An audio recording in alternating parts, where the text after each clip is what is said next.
Isang rumaragasang tren na walang driver. May kargang chemical na kayang pumatay ng buong syudad. Kung hindi ito mapipigilan sa loob ng 100 minuto, libo-libo ang mamamatay. Balikan natin ang disaster thriller movie na Unstoppable. Hango ito sa totoong kwento ng CSX 8888 train noong year 2001. Isang tren na naka-full power ang takbo, walang nagmamaneho, isang halimaw sa riles. Nahaharapin ng dalawang ordinaryong manggagawa. Pero bago ang lahat, huwag kalimutang mag-like, mag-subscribe at i-hit ang notification bell para hindi nyo ma-miss ang mga susunod na malulupit na movie recaps. Bago pumasok sa trabaho ang train conductor na si Will Coulson, huminto muna siya sa tapat ng dati niyang bahay. Mula sa malayo, pinagmasdan niya ang asawa at anak. Isang maling desisyon ang nagdulot ng restraining order. Pansamantala lang daw, pero masakit pa rin. Desidido si Will na ayusin ang buhay niya.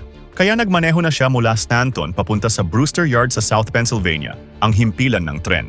Doon, makikilala niya ang partner niya ngayong araw, si Frank Barnes. Nakita niya ito sa grupo ng mga veteranong railroad engineer. Napansin ni Will ang kakaibang tingin ng isa sa mga lalaki. May problema ba? Tanong niya. Umiling ang lalaki. Wala, ayaw ko lang magtrabaho sa daycare, sagot nito. Walang bilib sa batang konduktor. Ako rin, balik ni Will. Ayaw ko ring magtrabaho sa retirement home. Agad pinutol ni Frank ang tensyon. Pinauna na niya si Will sa tren. Alam niyo ba kung paano siya na-hire dito? Isa siyang Coulson, kwento ng kasamahan ni Frank. May tiyuhin sa ibang istasyon. May kapatid na lead welder. Buong pamilya, taga Stanton. Pagdating sa tren, kinausap ni Frank si Will. Isa lang ang patakaran ko. Kung may gagawin ka, gawin mo ng tama. Kung hindi mo alam, itanong mo sa akin. 4 na buwan pa lang mula nang matapos ang training ni Will. Si Frank naman, 28 taon na sa riles. Bihasa na sa pagmamaneho ng tren. Samantala, sa Fuller Yard sa Northern Pennsylvania, may hindi inaasahang problema. Inutusan sina Dewey at Gillis na ilipat ang train 777. May 39 itong bagon. Halos kalahating milya ang haba. Nakaharang ito sa dadaanan ng ibang tren. Isa sa train na paparating, sakay ang mga batang nag-field trip. Kaunti na lang ang oras. Binuhay na ni Dewey ang makina. Si Gillis naman, nag-i-inspection sa labas. Hindi mo na ikabit ang air brakes, sigaw ni Gillis. Pero binaliwala siya ni Dewey. Mamaya na yan, pag nakapark na. Umandar ang tren. Pero pagdating sa likuan, may panibagong problema. Hindi na ilipat ang switch sa tamang riles. Paatras mo muna, sigaw ni Gillis, sabay takbo para ayusin ang switch. Pero ayaw nang maghintay ni Dewey. Tatalo na lang ako, sabi niya sa radyo. Isang maling segundo, isang maling desisyon, at hindi na niya ito mababawi. Hindi siya napigilan. Sinet niya ang tren sa independent at moderate power. Pagkatapos, bumaba siya. Lakad takbo papunta sa switch. Sa una, halos kasabay lang niya ang tren. Pero biglang gumalaw ang controls. Nabuhay ang full power ng makina. Bumilis ang takbo nito. Huli na para sa switch. Nagmamadaling hinabol ni Dewey ang tren. Nahawakan na niya ang bakal, pero sobrang bilis. Napabitaw siya. Napadapa sa batuhan. Napamura si Gillis. Pinagtawanan pa siya ng ibang manggagawa. Pero hindi ito biro. Isang higanting tren. Walang may kontrol. Dire-diretso sa D16 track. Dadaan sa maraming bayan ng Pennsylvania. Sa kabilang dulo ng riles, naghahanda namang umalis ang train 1206, nina Will at Frank. Maayos ang simula ng trabaho. Sa tingin ni Frank, alam naman ni Will ang ginagawa niya. Hanggang sa napansin ni Frank ang isang note. Birthday pala ngayon ng anak niya. Tinawagan niya ito. Sorry, hindi ko nakalimutan. Nagmamadali lang talaga ako kanina. Pero pinatayan siya ng tawag. Nabaling kay Will ang inis ni Frank. Bakit hindi pa umaandar? Tanong ni Will sa radyo. Baligtad ang pagkakalagay mo, sagot ni Frank, sabay turo ng tamang paraan. Nang makasakay si Will, sinabi ko na sa'yo, kung hindi mo alam, magtanong ka, sabi ni Frank. Pero pagod na si Will. Palagi na lang kailangang patunayan ang sarili dahil baguhan siya. Ganito talaga sa retirement home, sabi ni Frank. Gusto nang tanggalin ng kumpanya ang matatandang tulad namin at ibigay ang trabaho sa inyo, mga baguhan. Sa Fuller Yard naman, masayang bumaba ng kotse ang yardmaster na si Connie Hooper. Siya ang in-charge sa himpilang ito. May dala pa siyang donuts para sa mga bata sa field trip. Pero paglapit niya, masamang balita ang sumalubong. Galing kina Dewey at Gillis. Nag-init ang ulo ni Connie. Paano nangyari ito? Sigaw niya. Isang tren, walang nagmamaneho, walang air brakes, at dire-diretsong papunta sa ibang tren na nasa riles. Pero nakaset naman ang independent brakes. Depensa ni Dewey. Gaano kabilis? Tanong ni Connie. Siguro, nasa 10 miles per hour, sagot ni Gillis. Agad silang inutusan ni Connie. Habulin nyo, ngayon na. Sa loob ng opisina, kumilos siya agad. Pinatawag ang tren ng field trip. Pinaliko ito sa pinakamalapit na siding. Tinitigan ni Connie ang mapa. Kailangan niyang i-report sa kumpanya ang nangyayari. Pero base sa impormasyon ni Dewey, titigil din ang tren matapos ang ilang milya. May naisip si Connie. Tinawagan niya si Ned Oldham, ang lead welder nila na laging late. Gaano kakalayo sa milepost 5? Tanong niya. Mga 6 na minuto, sagot ni Ned. Pumunta ka roon, utos ni Connie. Hilahin mo ang switch. May coaster tayong paparating. Buong akala niya, mabagal lang ang tren. Pero pagdating ni Ned, walang tren, naghintay siya ng ilang minuto. Sa halip, sina Dewey at Gilis ang dumaan, sakay ng kotse, nagkagulo, nagkasisihan na.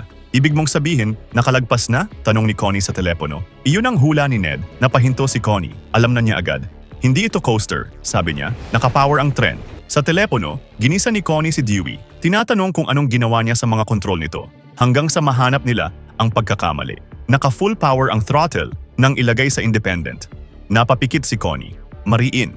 Pero hindi siya tumigil. Inutusan niyang ipagpatuloy ang paghabol. Pinabalik si Ned sa kalsada, humingi ng tulong sa mga pulis para bantayan ang lahat ng crossing. Ngunit ang train 777 nasa harap na ng tren ng field trip. Natahimik ang mga bata. Nakadikit ang mukha sa bintana. Kinakabahan ang driver. Hindi sigurado kung aabot sa likuan. Ilang segundo na lang, nagsigawan ang mga bata, namamangha. Halos magkadikit na ang dalawang tren. At sa loob ng ilang segundo, walang nakakaalam kung makakaligtas ang mga bata. Sa huling sandali, nakaliko sila. Ligtas. Samantala, tuloy-tuloy ang biyahe ni Will at Frank. Nagtanong si Frank tungkol sa pamilya ni Will. Kasal na raw siya, pero ayaw magkwento. Binalik ni Will ang tanong. Nakwento nito na patay na ang asawa ni Frank. Cancer. May 2 siyang anak, parehong waitress. Nauwi sa saglit na tawanan. Pero sa susunod na istasyon, tumawag ang kapatid ni Will. May masamang balita. Na-extend ng 30 araw ang restraining order. Nanlumo si Will, 1 buwan na naman na malayo sa anak niya. Narinig pa niya si Frank sa radyo.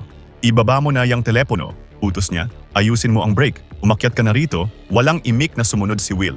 Ngunit dahil sa gulo ng isip, nagkamali siya. Sa halip na 20 bagon, 25 ang naikabit. Mapang-asar ang boses ni Frank. Nang huhusga, sumabog si Will. Kung hindi ka laging nakabantay sa akin, mas nagagawa ko sana ng tama ang trabaho ko. Ako pa ang sinisisi mo? Tawa ni Frank, nauwi sa mainit na sagutan. Nag-training ako, okay? Giit ni Will. Nasa totoong mundo na tayo, sagot ni Frank. Sa training, mababang marka lang ang makukuha mo. Dito, mamamatay ka? Ang hindi nila alam, papalapit na sila sa tunay na trahedya. Biglang tumawag ang dispatch. 12:06, lumiko kayo sa susunod na siding. Utos sa kanila. May kasalubong silang tren. Biglang sumeryoso ang dalawa. 10 milya pa ang layo ng susunod na likuan. Samantala, kumalat na ang balita tungkol sa train 777. Nakapasok na ito sa corporate. Nagkataong may safety inspector sa opisina. Tinulungan silang tukuyin ang mga kemikal na karga ng tren, diesel at molten phenol. Ginagamit yan sa paggawa ng glue, paliwanag ni Inspector Scott. Napaka-toxic at madaling magliyab. Dadaan ang tren sa 173 na crossing. Halatang nagpapanik na si Connie. Kalahating milya ang haba ng tren na ito. Tumatakbo ng mabilis patungo sa malaking populasyon. May 8 bagon ng nakamamatay na kemikal at 5,000 galon ng diesel. Hindi lang ito basta tren, para itong missile na sasabugin ng isang lungsod, sabi niya kay Vice President Galvin. Isang solusyon lang ang naisip ni Connie. Gusto niyang idiskaril ang tren habang nasa bukirin pa ito, habang may espasyo pa, dahil kapag nakalagpas doon, puro kabayanan na. Pero tumanggi si Galvin. Masyadong malaki ang mawawala sa kumpanya. Samantala, nakarating na si Ned sa susunod na crossing. Sa gitna ng kaguluhan, muntik nang mabangga ng tren ang isang lalaki at ang kabayo nito. Nakaiwas sila sa huling segundo. Pero ang truck ng farmer, hindi pinalad. Nayupi at tumalsik sa lakas ng banggaan. Humingi si Ned ng police escort. Hindi siya titigil sa pagsunod sa tren hanggang sa makahanap ng paraan para pigilan ito. Palapit na sa likuan sina Frank at Will. Pero ayaw lumiko ni Frank. Hindi tayo kasya. Masyadong mahaba ang tren, sabi niya. Nagkaroon ng pagtatalo. Ayon sa files ni Will, kasya sila. Pero mas sanay si Frank. Alam niya ang riles. Magkakasya sana sila kung hindi lang sumobra ng bagon si Will. 6.2 miles pa ang layo ng susunod na likuan. Gaano kayo kabilis? Tanong ng dispatch. 55 miles, sagot ni Frank. Bilisan niyo pa, seryosong utos sa kanila. Nakapower ang kasalubong niyong tren, kinabahan si Will. Gusto na niyang lumiko. Babangga tayo, sabi niya. Alam ko ang ginagawa ko, sagot ni Frank. Papatayin mo tayo, sigaw ni Will. Pero hindi umatras si Frank. Sa meeting naman ni Galvin, may naisip siyang delikadong plano. Napapanood na ng buong Pennsylvania ang galaw ng tren mula sa balita. Nasa 70 miles per hour na ang bilis nito. Sa susunod na likuan, may isang engine na naghihintay. Minamaneho ng veteranong si Judd Stewart. Nang dumating ang 777, inunahan niya ito. isinugal ang sarili. Susubukan ni Judd na pabagalin ang tren. May helicopter sa itaas. Kapag bumagal na ang 777, ibababa ang isang Marine veteran para makasakay at kontrolin ito. Pigil hininga ang lahat. Unti-unting pinreno ni Judd ang engine niya hanggang bumangga ang 777 sa likod nito. Paulit-ulit. Parang nag-aapoy ang riles. Unti-unting bumagal ang tren. Dahan-dahang ibinaba ng helicopter ang isang lalaki. Lumapat ang mga paa niya sa bubong. Pero biglang, isa pang banggaan. Wala na itong malay. Muli siyang hinila pa itaas ng chopper. Biglang bumalik ang buong lakas ng 777. Hindi na ito mapigilan ni Judd. Parang tinutulak na lang ang engine niya. Inutusan siyang lumiko ng dispatch. "Huwag!" sigaw ni Inspector Scott. "Masyadong mabilis!" Pero hindi sila naririnig. Lumiko ang engine ni Judd. At dahil sa puwersa ng 777, tumagilid ito at tuluyang dumiskaril.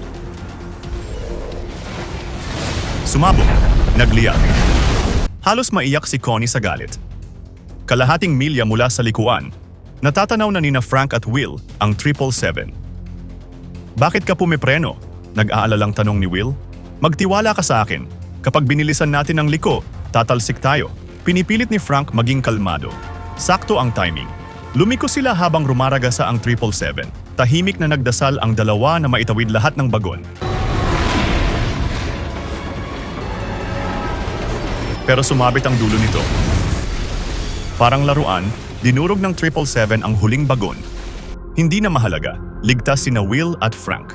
Napahiyaw si Connie sa pasasalamat. Pinagmamasdan ni Frank ang tren na papalayo. May napansin siya sa dulo, bukas ang connector. Sa radyo, may bagong utos. Inililikas na ang mga tao sa susunod na bayan. Ididiskaril nila ang tren doon, hula ni Will. Tinanong ni Frank kung ano ang gagamitin. Standard derailleur. Nagmadali siyang bumaba ng tren. May nabubuong delikadong plano sa isip niya. Pwede silang bumalik sa riles. Habulin ang tren ng naka-reverse at ikabit ang tren nila sa bukas na connector sa dulo nito. Ang makakapigil lang sa ganyan kalakas na tren ay kung mahihila sa kabilang direksyon, paliwanag ni Frank. Pero pag hinabol natin yan at nadiskaril nila, madadamay tayo, pigil ni Will. Pero malakas ang kutob ni Frank. Hindi ito kaya ng ordinaryong derailleur. Masyadong malaki, masyadong mabilis. Dudurugin lang nito ang anumang haharang. Kinalas ni Frank ang mga nakakabit na bagon sa 1206. "Kung gusto mong magpakamatay, mag-solo ka," sabi ni Will. Pero bago pa tuluyang umakyat si Frank, pinigilan siya ni Will. "Kung tama ka na hindi ubra ang plano nila, makakarating ba ang tren sa Stanton?" tanong ni Will. Naroon ang buong pamilya niya. "Ano sa tingin mo?" tugon ni Frank. Humabol si Will sa umaandar ng 1206. Nakaligtas na sila ng isang beses. Pero heto na naman, susundan ng tren nila ang kapahamakan. Kinumusta sila ni Connie. "Frank, hindi pwede," mariin niyang sabi nang malaman ang plano. Wala rin siyang alam na itutuloy ni Galvin ang derailleur, lalo na ngayong sobrang delikado na. Tinawagan niya ang VP para diretsyong makausap si Frank. "Mawalang galang na po, Mr. Galvin," sabi ni Frank. 28 taon na akong nasa riles. Kaya naming pigilan to." Hindi kumbinsido si Galvin. "Paano kung pinatigil ko ang derailleur at pumalpak kayo?" sagot niya. Dire-diretso ang tren na iyon sa kurba sa Stanton. 100 times na mas malaki ang damage. Alam nilang lahat na mahuhulog ang tren sa Stanton Curve. Masyadong mataas ang riles doon at masyadong mabilis ang 777 para makaliko. Kapag tumilapon ito, magliliyab ang buong syudad. Nagmungkahi si Connie. Ituloy ang derailleur, backup sina Frank, pero mariing tumanggi si Galvin. "Hindi ko ilalagay sa panganib ang mas maraming tao at ari-arian," sigaw niya. Dahil lang gustong magpakabayani ng isang driver. Pinagbantaan niyang tatanggalin sa trabaho si Frank. Pero isang matinding revelasyon mula kay Frank. "May 90-day notice na ako," sabi niya. 72 araw na ang nakakaraan. Isa siya sa mga veteranong pinilit mag-retire ng maaga para kalahati lang ang makuhang benepisyo. 3 linggo ka na lang, pero itataya mo ang buhay mo para sa amin? Tanong ni Galvin. "Hindi para sa'yo," sagot ni Frank. Puno ng determinasyon. Hindi siya bayani sa mata ng kumpanya, pero sa araw na yon, siya ang huling pader ng buong bayan. Nanindigan sina Will at Connie kasama si Frank kahit bantaan pa silang tanggalin. Binabantayan ni Connie ang galaw ng 777. Papalapit na ito sa Arklow. Malayo pa rin ang 1206. Habang humahabol sila, nagkwento si Will. Dahil sa selos at maling hinala, tinutukan niya ng baril ang isang pulis. Doon nagsimula ang restraining order. Hinikayat siya ni Frank na tawagan ang asawa. Ilang linggo na niyang sinusubukan. Walang sumasagot. Habang humaharurot ang tren, ang iniisip lang ni Will. Isang batang naghihintay sa ama na baka hindi na makauwi. 1 milya na lang ang pagitan ng 1206 at ng 777. Mas binilisan ni Frank. Samantala, may malupit na ideya ang mga pulis. Sinubukan nilang barilin ang safety switch sa labas ng tren. Pinaulanan ng bala ang 777, pero napakaliit ng button. Walang tumama. Muntik pa nilang mabutas ang tangke ng gasolina. Sa labas ng Arklow, nakakabit na ang malalaking bakal na pangdiskaril. Papalapit na ang 777. Papalapit din sina Frank. Maglagay kayo ng kaunting distansya, babala ni Connie kung sakaling magkaroon ng pagsabog. Hindi, Connie. Kapag binagalan namin ngayon, hindi na kami aabot, sagot ni Frank. Nakabantay ang mga pulis at bumbero sa Arklow. Nasa itaas ang mga helicopter ng balita. Dadaan na ang tren sa mga ikinabit nilang bakal na derailleur. Sunod-sunod na pagsabog, ngunit hindi gaya ng inaasahan. Tumalsik lang ang mga bakal. Tumama sa mga kotse sa paligid. Nagliyab ang mga sasakyan. Tama nga si Frank. Ngayon, sila na lang ang pag-asa. Sa telebisyon, kabadong nanonood ang mga anak ni Frank. Ganon din si Darcy, asawa ni Will. Mahigpit niyang niyakap ang anak nila. Tahimik. Pero puno ng takot. 70 miles per hour na ang takbo ni na Frank. May payo si Inspector Scott. Kapag nakakabit na kayo sa 777, mas may tsansa kung salita ng throttle at preno. Pero nag-alinlangan si Frank. Ang plano niya, tuloy-tuloy lang. Walang preno. Kailangan ng purong lakas. Kalahating milya na lang ang layo. Nag-volunteer si Will na magsenyas. Delikado sa bilis ng takbo. Pero desidido siya. Lumabas siya ng tren, hawak ang radyo, sinusubukan siyang tawagan ni Darcy. Pero hindi na siya marinig ni Will. Malakas ang hangin. Sumenyas siya. 10 bagon na lang. Heto na! Sigaw niya. 3, 2, 1. Nagbanggaan ang 1206 at 777. Nabutas ang huling bagon. Sumabog ang mga butil ng palay. Wala halos makita si Will. Konektado na ba? Tanong ni Frank. Nag-thumbs up si Will. Pero may napansin siya. Hindi pala nag-lock ang connector. Hindi gagana ang plano nila kung ganito. Subukan mong bumaba at ikabit ng maayos. Mag-ingat ka, turo ni Frank. Tumalon si Will sa pagitan ng dalawang tren. Sinipa niya ang lock. Hindi gumana. Mas bumaba pa siya. Inabot ng kamay ang lock. Buong lakas niyang ibinaba. Hindi na niya naririnig ang mga tawag ni Frank sa radyo. Biglang nag-lock ang mga connector. Naipit ang paa ni Will. Napasigaw siya sa sakit. Nawala ng balanse. Sa bilis ng tren at sa dami ng lumilipad na butil, kung bumitaw siya, mamamatay siya. Kung manatili, baka ganun din. Hindi na siya makita sa telebisyon. Nagdarasal si Darcy. Namumuo ang luha sa mga mata. Desperadong tinatawag ni Frank ang pangalan ng kasamahan. Muling nakita si Will sa kamera, nakabitin sa mga bakal, pinipilit bumangon. Sa wakas, naitayo niya ang sarili. Pilit hinila ang katawan pabalik sa 1206. Duguan ang paa, paika-ika siyang bumalik kay Frank. Hinagisan siya ng pangtali sa sugat. Ngayon, si Frank naman ang kikilos. Nakakabit na sila sa 777. Pero, 75 miles per hour pa rin ang bilis. Ayon kay Connie, 4 na milya na lang bago ang Stanton. Para makaliko ng ligtas, kailangang bumagal ang tren. Inalis ni Frank ang reverse. Pinantayan ang bilis ng 777 para na itong tug of war. Nakatodo ang throttle, pero walang epekto.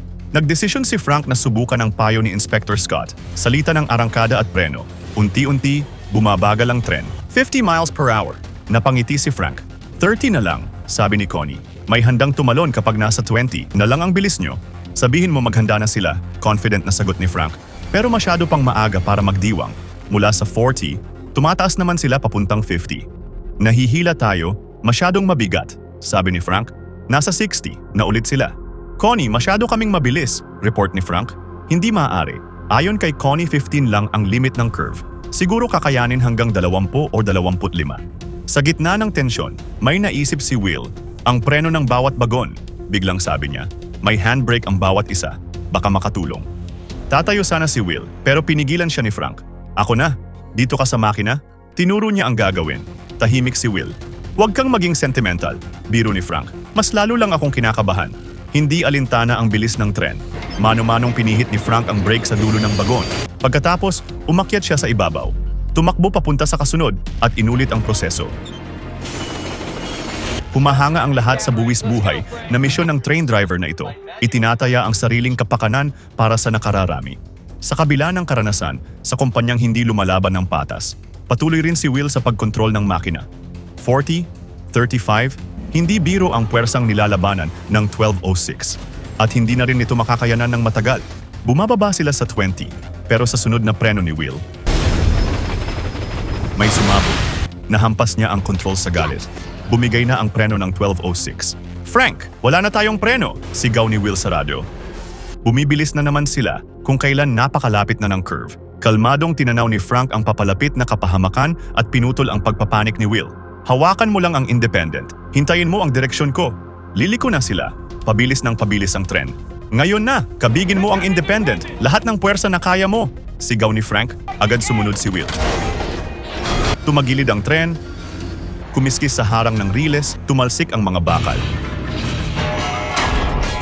Isa pa, Will.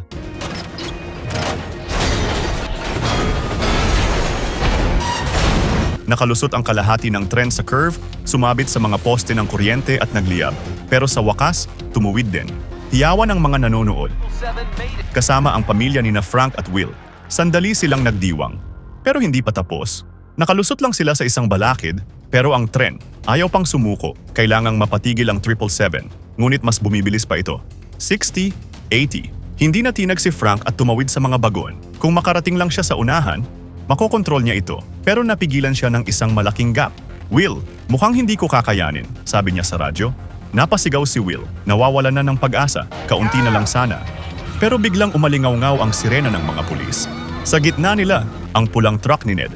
Nakahabol pa rin sa 777. Hindi makapaniwala si Connie. Bumusina ng malakas si Ned pagtapat kay Will. Tumalon ka sa likod! Paulit-ulit niyang sigaw kay Will. Humingi muna siya ng kumpirmasyon kay Connie. Kaya mo yan, Will? Pagpapalakas nito sa loob niya. Lumabas siya ng tren, bumuelo, tumalon, napasigaw sa sakit ng bumagsak ang sugatang paa. Binilisan pa ni Ned ang takbo. Kailangan nilang makarating sa unahan ng tren. Pagtapat nila kay Frank, sunod-sunod na bumusina si Ned. Tinatawag ni Will si Frank. Pero sumenyas lang ito. Go! Go! Sigaw ni Frank. Naunawaan ito ni Will. Pinabilis palalo si Ned. Malapit nang humiwalay ang kalsada sa riles. Sa wakas, pumantay sila sa 777. Tumayo si Will at naghandang tumalon. Pero masyadong malayo. Sinikap ni Ned na pumantay ulit. Ngayon na, sigaw niya kay Will. Talon na! Talon! Kapos ang talon ni Will. Mahigpit siyang kumapit sa mga bakal para hindi tuluyang mahulog. Sinikap niyang hilahin pataas ang katawan. Unti-unting sumilay ang ngiti sa mukha ni Frank habang nanonood. Hanggang sa tuluyan itong sumigaw sa tuwa. Nakapasok si Will. Nagawa nila. Nagdiwang ang buong Pennsylvania.